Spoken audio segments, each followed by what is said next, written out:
नमस्कार मित्रों, आज हमारे मी बसंत चैनल पर अपने शानदार संस्मरण के साथ उपस्थित है साहित्यकार डॉक्टर आभा माथुर। सुनिए उनका संस्मरण उन्हीं की आवाज़ में और वीडियो को लाइक, कमेंट, शेयर करें और हाँ, चैनल को सब्सक्राइब करना भी ना भूलें। तो आइए आभा जी, आपका मी बसंत चैनल पर हार्दिक स्वागत और अभिनंदन है। अब मैं आभा माथुर आपके सामने एक स्वरचित संस्मरण सुनाती हूँ। संस्मरण का शीर्षक है निर्दोष अपराधी।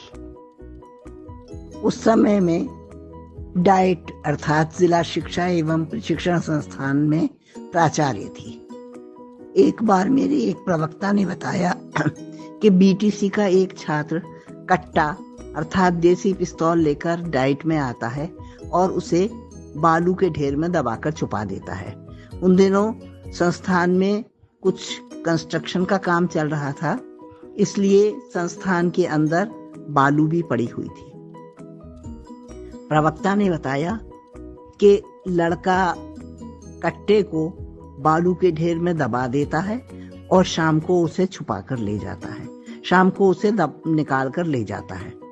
उन्होंने उस लड़के का नाम भी बताया और ये भी बताया कि वो बाल्यावस्था में अपराध कर चुका है और जेल की सजा भी काट चुका है। मैंने किसी अन्य व्यक्ति के माध्यम से उस लड़के को अपने कार्यालय में बुलवाया। मैंने उससे पूछा कि क्या वो सच में अपने साथ कट्टा लेकर संस्थान में आता था। उसने स्वीकार किया कि ये बात सत्य थी।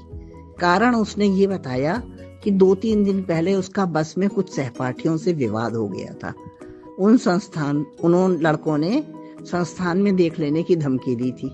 इस कारण वो आत्मरक्षा के लिए अपने साथ कट्टा रखता था। मेरे ये कहने पर कि शैक्षिक संस्था में हथियार लाना उचित नहीं है, लड़का भावुक हो गया और बोला, मैडम असल में मेरा खून ही गंदा है। मैंने कहा, साफ बताओ क्या बात है। उसने बताया कि जब वो 10-12 वर्ष का था तब उसके गांव में डाकू आए थे।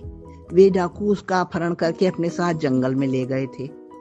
लड़का किसी प्रकार डाकुओं की कैद से छूटकर भाग गया, किंतु छूटकर भागने की प्रक्रिया में उसके हाथ से गोली चल गई जो किसी को लग भी गई। बच्चा होने के कारण उसे कोई बड़ी सजा तो नहीं हुई, पर उसे कुछ समय के लिए बाल जेल, जिसे बाल सुधार गृह भी कहते हैं, में रहना पड़ा। मैंने पूछा, इस समय तुम्हारे ऊपर कितने मुकदमे हैं? लड़के ने बताया कि उस समय उसके ऊपर कोई केस नहीं था। मैंने पूछा, तुम्हारी शादी हो गई? लड़के ने बताया कि उसकी शादी हो गई थी पर अभी बच्चा कोई नहीं था। मैंने कहा, चलो शादी हो गई है तो बच्चे भी हो ही जाएंगे।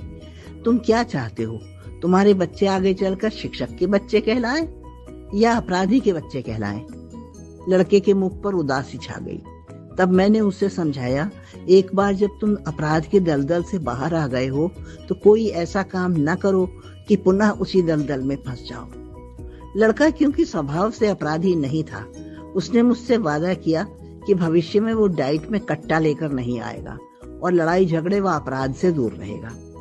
इस घटना के कुछ महीने बाद जब उस बैच की परीक्षा हो रही थी और मैं संस्थाध्यक्ष होने के नाते सब परीक्षा कक्षों का राउंड ले रही थी, तब मैंने पाया कि लड़का एक कमरे में परीक्षा दे रहा था और उसके पास एक पुस्तक भी रखी थी।